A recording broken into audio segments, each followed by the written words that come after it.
Well, hi. How's it going? Well, heck, since you're here, let me tell you a little story. So, there's this kid. His mother and father got a divorce when he was a youngster, and he ended up being with his dad, and dad was unfortunately next level kind of alcoholic and was extremely abusive to this young kid, and just unfortunately it was just like that every single day for 8 years. And so this kid was really being pounded into his own kind of understanding that he's a hammer and everybody else is a nail. Take what you want, take what you can get, and step on anyone who's in your way. He unfortunately just really started to figure out that if you want to feel good, it's got to be at the expense of others. Sad. Really sad. Stealing and fighting and using drugs and drinking and all those things, well, that's what it was about, at least for this kid. And so he really, every year, every day, every minute, he was graduating to the next thing and working hard at trying to forget what's going on at the house. And at the house was dark. Heck, there would be times he'd walk inside and Dad's got a 357 sitting on the table. Son, we're going to play some Russian roulette. That was his life. And so, pretty scary, and no big shocker that as he grows up and he's doing the criminal stuff, God's really not in the picture. God's really not in the realm of where his thoughts are. But every once in a while, he would gain a glimpse at a family or a kid or friend that would just have this light. And this kid was like, I don't know what that is, but I sure wish I could have some of that, but I'm not worthy enough. Dad tells me every single day, I'm worthless. So obviously that's meant for those guys. I'm just not that guy. And so he just kept walking through life, and he would eventually find himself getting saved and baptized because, man, when you're hitting that kind of level of depression and that kind of level of feeling of worthlessness, why not? And unfortunately, when he did get saved and when he did get baptized, it wasn't the big bells and whistles and the explosion and the fireworks and this sense of like, oh, yeah, that's what... No, none of that. It was kind of like, cool, okay. And then back to whatever, because that stuff, that instantaneous gratification, that self-serving, seek pleasure, avoid pain, kind of really kicked in. And, well, unfortunately, God took a back seat. Now, he knew he was there. He just needed to feel good. And he didn't want to put in the work. So what he did put in the work on was stealing and hurting others and just creating a whirlwind of chaos. So it's a no big surprise that when he is getting older and him and his dad end up having to knock down, drag out, and he goes, he's obviously been in and out of detention for a good portion of his childhood. They end up parting ways and he becomes a foster kid. And as foster kids go, the foster system is really kind of upside down most times. And, well, he goes into a foster family and mom's smoking weed and dad's a next level drunk. And so, well, heck, he knows that. That's familiar. The only thing different is that the stepmom was like, you want some? Well, this kid's like, yeah, of course I do. And so that began a whole nother journey, and that's where he started to really, graduate to being next level knucklehead, right? Now, God's always there. He's always like, hey, Sean, what's up? But for this kid, he really felt like he was abandoned. He felt like there's nothing he could do that was going to be worthy. So he would just keep doing the stupid stuff and grabbing that steering wheel, and he'd drive it into the ditch. And, we all understand that, right? And then eventually, every once in a while, the pain would be so great that he'd be like, "Oh, here, take it, take it."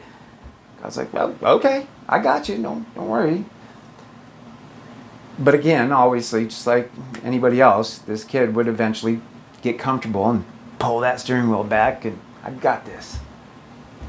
Until one day, he obviously makes the kind of dumb choice where he feels like, well, he needed some rent money. He felt like he was going to be living in the fields for the rest of his life, homeless and discarded, because apparently the foster care system only takes you till you're 18, and he turned 18, and so now he's on his own, no job, no place to live, no nothing. So his ninja thinking, his best thinking, was to go rob a store. And as completely baffling as that is to most of us, it made perfect sense to him. Heck, he's not going to hurt anybody. He's just going to go get some money so he can get some rent money and then go get a place to stay with a buddy of his. And unfortunately, it's always the case. The picture that he had in his head about how that was going to go down and everything that was going to take place, well, it didn't match up. And unbeknownst to him, there was a bullet in the chamber, and he ended up shooting the clerk. And to say that it was heartbreaking and there was nothing in the world that matched that kind of shame and pain. And if there was anything that he was ever going to do that was going to match up against what he had been told his whole life about being worthless and stupid and not mattering, well, in his head, he certainly locked it in right there. Next thing you know, he's standing in front of the judge and he's getting sentenced to 25 to life in prison. And it's like the culmination of his entire world had come to this particular point where he's sitting in his cell. The cold concrete walls surrounding him and floor under his feet and the metal bunk underneath him. And he's staring in his hands and he's saying to himself, how in the heck did I get here? And how in the heck have I managed to hurt so many people? Well, the easiest thing in the world right there is to give up, because in that sense, there is no God. But for him, he made that choice right there on the spot that was, I am not going to be, this is not going to be my legacy. This is not going to be my final chapter. And he rolled up his sleeves and he said out loud, God, I am your soldier. I am yours to do with how you see fit. And he told God to show him. And as worthless as he believed he was, God was extremely excited to say, thank you. Yeah, that stuff's bad, and we're going to clean that up, and we're going to get you on track. Man, but I'm excited to show you, because with him, all things are possible. So, he erased the whiteboard and broke out the pen and started figuring out what chapters and what things and what strategies and all the stuff that's really going to go into this kid trying to really dial in how to help others after he fixes himself, because he knows he's got a lot of work to do. Now, having said all that and shared with you that story, I feel like the reason I know better than most what that particular youngster went through, well, it's because I was that youngster. That was me. And I did do 32 years in prison. Yeah, I know, it's a little bit more than 25.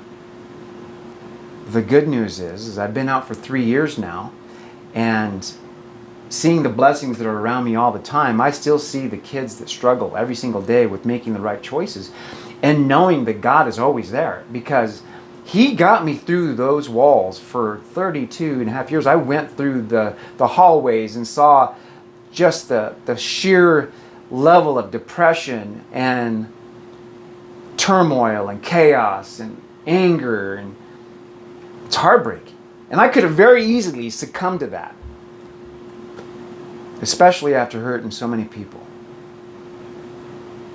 But when you open yourself up to understanding that there are no mistakes when it comes to God's hand, He's just waiting for you to figure out how to navigate. And He is the beacon and He is the light. And that old saying about, Him carrying us when we are down, He carried me. He carried me, and He carried me some more. And He carries me still today. And I am absolutely blessed. But what I wanted to share with you was, just because I had made all those horrible decisions, God still got me all day long. And He will get us through whatever it is that we face. And He doesn't want us to go through it alone. And He does want to pick us up and give us the tools to navigate that dark. Because our souls are built to do one thing, and that is to light up the dark. We are not meant to be in the darkness. And we are not meant to be cheered on by Satan and his minions on the sideline as we make those selfish decisions. We are built to be humble and give some more, because we'll always receive. Heck, that's easy. So if you feel like you're in a place that you just cannot be redeemable, there's nothing about you that is worthy of God, I know exactly what it looks like to go to the depths of trying to prove that to be true and failed miserably, because God's always got us. And He's like, okay, yeah, that sucked. We're going to have to clean that up. But I got you. And I love you. And there is no condition under the kind of love I have for you. That takes a lot for a kid that went through the kind of abuse and the kind of turmoil that I went through to really accept that. But once I did, man, shackles are off. Yeah, I'm in prison, but I'm freer than anybody else. And I'm a warrior in there. And I'm telling all the guys around me, hey, there's better. Let me show you. Because getting out of prison is easy. Let me show you how to stay out. Oh, no, you can't do that on your own. No. You got to get out of your own way. You got to hand over that steering wheel. That's where it all starts. I wanted to share that with you today. I appreciate your time.